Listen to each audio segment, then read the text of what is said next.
নমস্কাৰ ছাত্ৰ-ছাত্ৰীসকল, সেবাৰ পৰা ৰিসেন্টলি এটা নোটিছ আহিছে আৰু এই নোটিছখনত তোমালোকক প্ৰেক্টিকেল মাৰ্ক কেনেধৰণে দিয়া হ'ব তাৰ বিষয়ে কোৱা হৈছে আৰু মাজতে তোমালোকৰ চেন্ট্ৰেল টেষ্ট হৈ যোৱা তাৰ পৰা তোমালোকৰ ইণ্টাৰনেল এছেছমেণ্টৰ মাৰ্ক যোগ হ'ব আৰু তাৰ পৰা 10 মাৰ্কছ থাকেই ইংলিছত।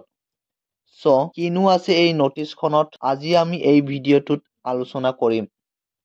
ভিডিঅ'টো শেষলৈকে চাবা বুলি আশা ৰাখিছোঁ। ইয়াত প্ৰথম পৰ্টেলটো কোৱা হৈছে যে 23 ডিচেম্বৰৰ পৰা 28 ডিচেম্বৰলৈকে থাকিব।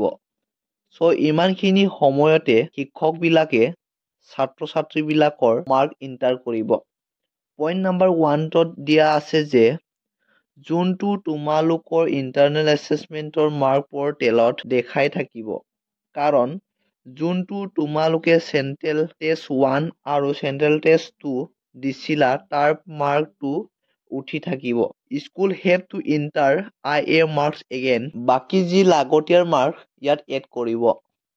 আৰু ইয়াত চোৱা, English CI subject will be pre-populated beside on the candidate's performance in the Central Test 1 and Central Test 2 of Spoken English. Central Test 1 আৰু Central Test 2 তোমালোকে যি পাৰফৰ্মেন্স দিছা তাৰ ওপৰত বেছ কৰিহে মাৰ্কটো দিয়া হ'ব। For the candidates whose marks are not pre-populated, school has to enter marks beside on earlier internal assessment আৰু যাৰ মাৰ্কছটো তাত উঠি নাথাকিছিল তেনে ক্ষেত্ৰত স্কুলে মাৰ্কটো এড কৰি দিব। For other subject general mathematics, C2, general science, social চায়েন্সত সেইবিলাক ছাবজেক্টত শিক্ষকগৰাকীয়ে নিজে এড কৰিব।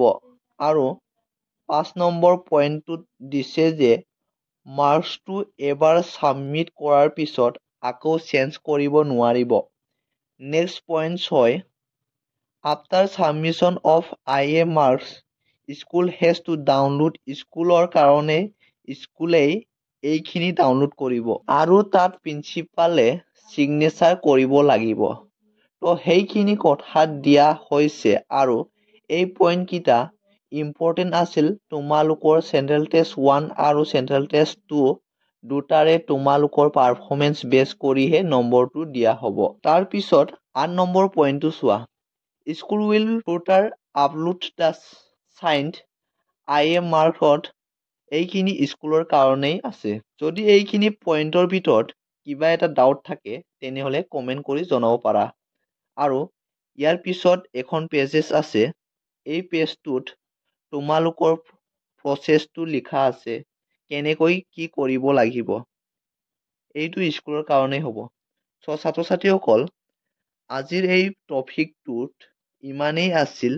যদি ভিডিঅ'টো অলপ হ'লেও হেল্পফুল হৈছে তেনেহ'লে like, comment, share and subscribe কৰিবলৈ একেবাৰে নাপাহৰিবা। ভিডিঅ'টো শেষলৈকে চোৱাৰ বাবে ধন্যবাদ।